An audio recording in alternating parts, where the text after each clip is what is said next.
Yo, halo adik-adikku semuanya. Kembali lagi sama Onisama kesayangan kalian semua di sini, cuy. Gimana kabar kalian di hari Minggu ini? Apakah kalian semua udah ngedate sama kano-kano kalian? Ataukah ngejomblis di rumah aja? Hahaha. Ochisuke, boku mo dokusin dakara yo. Yuk dipus dulu tombol subrek, like, dan aktifin lonceng notifikasi di bawah, cuy. Gak pakai lama-lama lagi, mari kita mulai aja. Dungeon no Naka no Hito episode ke-8. ダンジョンにはそのダンジョン固有のルールや仕組みがある。このダンジョンは薄暗く空間が光っている。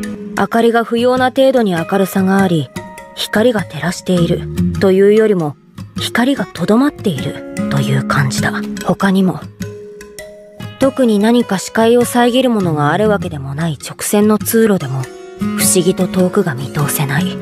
途中から霧に阻まれるようなそんな見えなさ。 Beberapa waktu setelahnya, Napalka Clay yang diajak untuk membuat sebuah peta yang akan digunakan untuk mengatur ulang struktur lantai kelima yang dirasa terlalu simpel bagi mereka. Mendengar hal itu, Clay jadi teringat tentang Dungeon Antomuk yang sesekali mengalami perubahan map pada satu lantainya. Perspektif Clay sebagai seorang penjelajah dibutuhkan untuk dijadikan sebagai referensi pengaturan lantai kelima nantinya. Langkah pertama yang harus mereka lakukan ialah melihat map lantai kelima saat ini. Mengetahui Bell yang ingin menjadikan map saat ini sebagai penggambaran dasar untuk map barunya nanti, Clay pun ditanyai elemen apa yang harus mereka tambahkan nantinya. Sejenak ia berpikir dan mengingat kembali apa aja elemen yang ia temukan sejauh ini. Mulai dari persimpangan lorong dan sebuah pintu yang mengharuskan para penjelajah ekstra berhati-hati, sampai dengan lorong bercabang dua yang bisa aja terjadi pembegalan dua sisi. Dari semua elemen yang diingatnya barusan, Clay langsung menanyakan kenapa banyak sekali jebakan di peti dungeon, tapi nggak ada satupun jebakan yang bersarang di pintu ataupun lorong dungeon mereka. Dengan sangat hebatnya, Clay bisa langsung tahu bahwa ada kemungkinan besar para monster juga terkena semua jebakan tersebut. Yang bahkan, meski jebakan pintu bisa mereka buat tidak bisa aktif begitu aja, akan tetapi karena IQ para monster yang 11-12 dengan minoritas netizen negeri Wakanda di Tiki Toko, seringkali para monster malah mempermainkan jebakan tersebut. Menyadari betapa sulitnya mengedukasi para monster untuk selalu waspada, jelas aja membuat Clay harus berpikir ulang dengan lebih keras lagi. Namun setelah cukup banyak analisa yang terlalu simpel, di sini Clay baru menyadari betapa sederhananya dungeon Antomuknya itu. つまり曲がり角、分かれ道、扉のついた部屋を適度に配置して終わり。終わり？本当に？ダンジョンとはそんなものだったか？単純すぎるような。何か足りない要素が何か。 Singkat waktu, setelah teringat dengan para monster, Clay jadi ingat dungeon mereka ini hanya mengandalkan kombinasi lorong dan juga monster saja. Maka dari itu dia ingin membahas para monster terlebih dahulu sebelum mereka masuk ke bagian mapnya. Mendengar Clay yang ingin meletakkan para monster yang sesuai dengan kuat lemahnya mereka, sontak hal itu membuat Bell dan juga Rangga terkejut dibuatnya. Bukan tanpa alasan, karena sebenarnya selama ini Dungeon Antomuk menggunakan gacha untuk menentukan posisi mereka. それ以外はくじ引きで。くじ引き？ Awalnya, mereka sempat menggunakan metode klasifikasi untuk menentukan posisi. Akan tetapi seiring dengan bertambahnya jumlah pegawai divisi monster, pengaturan posisi tadi jadi semerawut dan tumpang tindih satu sama lain. Alhasil gacha lah yang dijadikan patokan untuk hal tersebut. くじ引きで決めるということだな。今回は誤解の模様替えをクレイさんにお任せしたわけですから。全員の詳細情報をくれ。くじ引きにしましょう。 Biar gak terlalu ribet, ditentukanlah pemposisian para monster masih akan ditentukan lewat gacha. Meski akan mempersulit para penjelajah, namun disitulah letak esensi dungeon yang sebenarnya. Setelah itu, Clay juga nanyain tentang batasan jumlah dan ukuran ruangan di dungeon itu. Bell pun ngasih tahu jumlah dan ukurannya bebas ditentukan olehnya. Sedangkan untuk petinya, limitnya adalah 15 peti. Meski terdengar kebanyakan, namun Rangard gak bisa apa-apa lagi sejak para golem tenggelam dalam motivasi dan membuat banyak sekali perlengkapan seenak jidat mereka. Dari sekian banyaknya desain struktur yang mereka gambar, hasil akhir buatan Clay dirasa tidak seperti dungeon sama sekali. Dan malahan kayak desain pemukiman warga biasa. Setelah melalui revisi akhir, ditentukanlah desain inilah yang akan mereka gunakan untuk lantai kelima yang baru. 住宅の区画整理かよ。どうしてこうなった？宝箱を配置する部屋の壁が薄すぎる。これじゃチビどもの壁抜けが使えんぞ。ああ、こんなもんか。ずいぶん普通になったな。 Di tengah pembahasan, Clay baru ingat tentang jarak pandang di dungeon itu yang sangat terbatas meski lorongnya cuma lurus ke depan. Bell pun ngasih tahu itu adalah sebuah pembatas. Sebuah elemen yang digunakan secara khusus karena jika mereka tidak menggunakannya, maka dungeon atau Mook gak akan jauh berbeda dari goa biasa. うちはただでさえ階層ごとの特色がないダンジョンですから、そういう細かい演出で頑張らないとただの洞窟になってしまうんです。 Semua ucapan Bell barusan jelas membuat Clay menciptakan ekspresi baru yang menggambarkan gue gak paham sama sekali. Merasa nasib lantai kelima ada di tangannya, Clay nampak berpikir dengan sangat keras sampai pada titik di mana ia menyadari tentang satu hal. ダンジョンのボスがボスらしくない。はい。 Bell lalu ngajakin si Clay untuk ikut dengannya ke suatu tempat. Rangard yang mengetahui sudah waktunya Clay melihatnya pun merasa lega karena kali ini dia tidak akan ikut dengannya. Setelah berteleportasi ke suatu tempat, nampaknya Clay yang dibawa ke ruangan inti dungeon. Diketahuilah segel yang terdapat di pintu besar ini hanya bisa dibuka oleh Bell seorang. Nggak cukup sampai sana aja. Di dalam ruangan bak dunia modern itu juga terdapat sebuah pintu yang hanya bisa dibuka dengan penyelarasan gelombang energi sihir. Begitu terbuka, nampaknya sebuah ruangan aneh dengan sebuah inti dungeon yang menjadi pusatnya. あらあなた、人間族の割にはいいのね。何の気配もなかった。ずるい。僕もよりしろ欲しい。 Waduh, monster Yuri sama tentakel kang gripe-gripe kayak ini. Di tengah Clay yang gak bisa menggerakkan tubuhnya sama sekali, nampaknya kedua entitas itu yang ditarik paksa oleh si Bell. グレイさんは大事な従業員なんです。手出しはダメですよ。 Untungnya, kedua entitas itu bukanlah entitas jahat sama sekali. Dan hanya bersemangat karena baru pertama kali melihat Clay yang kelewat kawaii bagi mereka.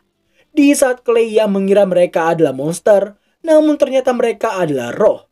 Bukan monster tipe roh, melainkan roh murni. Di mana sebenarnya ruangan itu merupakan batas antar dua dunia, antara dunia manusia dengan dunia para roh. Meski berusaha memahaminya, namun jelas itu semua akan sangat mustahil baginya. Bell lalu menjelaskan bahwa jika hanya dia sendiri yang membuat sebuah lantai, itu pasti akan sangat lama. Itulah kenapa ia selalu menyerahkan pembangunan awalnya kepada para roh spesialis. Adapun roh spesialis yang dimaksudkan ialah roh air, roh cahaya, roh kegelapan, roh bumi, dan beberapa roh spesialis lainnya. ヒゲムサは死んだの？ランガドさんのことか？元気だが。僕も。 Singkat waktu, setelah roh bumi menyelesaikan pondasi awalnya, nampaknya roh spesialis lainnya yang melakukan tugas mereka masing-masing. Roh cahaya bertugas menerangkan lorong, sedangkan roh kegelapan membuat pembatas penglihatan. Selesai melakukan pengaturan awal, nampaknya roh bumi yang menyerahkan blueprintnya tadi ke Bell, biar si Rangard bisa melakukan tugasnya nanti. Di lain sisi, Clay sendiri merasa nggak enak karena tidak melakukan apapun yang membantu si Bell. Bell pun tidak membenarkan karena jika Rangard yang ada di sini, para roh akan beradu mekanik dengannya tanpa ampun. またね。まだな。 Setelah membuat blueprint di ruangan inti dungeon tadi, nampaknya Bell yang membawa blueprint tadi ke ruang kristal untuk melakukan pengaturan lanjutan. Iya, bisa dibilang ini udah kayak superkomputer lah cuy. Setelah menghapus desain lantai kelima yang lama, kini mereka hanya tinggal menemui Rangard untuk menyempurnakannya. Di bengkel, Clay terlihat gak paham dengan tugas Rangard habis ini. Dan ternyata... Terkejut dengan perubahan dinding dan tanah di lantai kelima itu, Clay yang menduga itu adalah sihirnya Rangard pun langsung diluruskan bahwa benda seperti gadah inilah yang bisa mewujudkan imajinasinya dengan sedikit sihir. Adapun alasan Ranggard yang ogah menyerahkan tugas ini pada para roh ialah karena selera mereka yang sangat payah baginya. Mendengar dan melihat emosi Ranggard barusan, hal itu lebih dari cukup untuk menjelaskan hubungan Ranggard dan para roh yang kurang baik. それじゃあダンジョンっぽくならん。なるほど、喧嘩になる。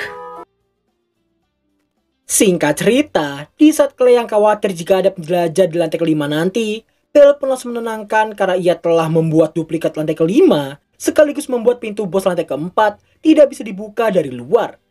Tanpa diketahui oleh para petualang, pintu yang tertutup membuat mereka mengira ada party lain yang masuk dan sedang beradu mekanik melawan bos lantai itu.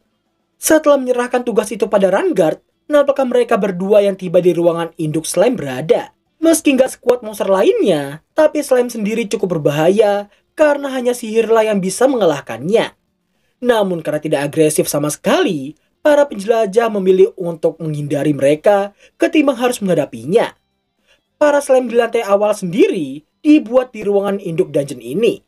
Caranya cukup dengan memotong bagian kecil yang nantinya akan berubah jadi slime biasa. Mengesampingkan soal hasilnya, Clay merasa metode pembuatan slime terasa sangat kejam untuk digambarkan.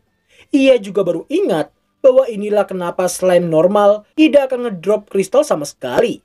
Menyadari kekhawatiran Clay barusan, Bell ngasih tahu pisau pemotong tadi juga memiliki efek heal di dalamnya.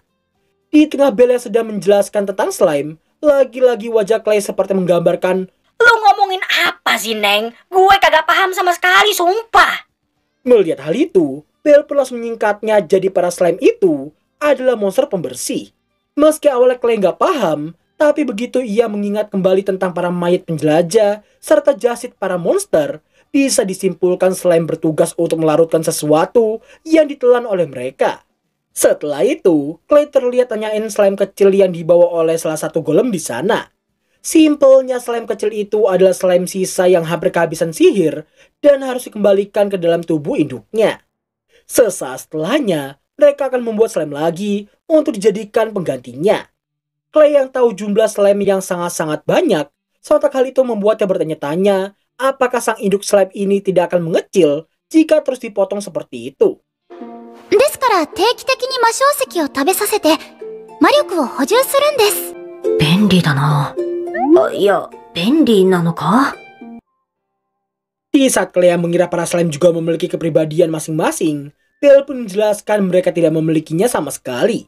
Mereka hanya menjalankan tugas yang telah diberikan saja. Scene berlanjut ke lobby dungeon. Nampaknya para monster yang sedang mengantri buat ngegacha posisi mereka di lantai kelima nanti. 場所の交換はダメですからね。前に練習した合体技やってみない？ Sementara itu, nampaknya party taring serigala es yang tiba di bos lantai keempat yang lagi tutup saat ini. Seperti yang kita ketahui sebelumnya, alasan pintu ini ditutup jelas karena bos lantai keempat adalah akses masuk ke lantai kelima yang masih dalam tahap renovasi. Party TSE ini mengira yang sedang beradu mekanik melawan bos dungeon di sana pastilah party veteran Flame Hero atau party newcomer Riot.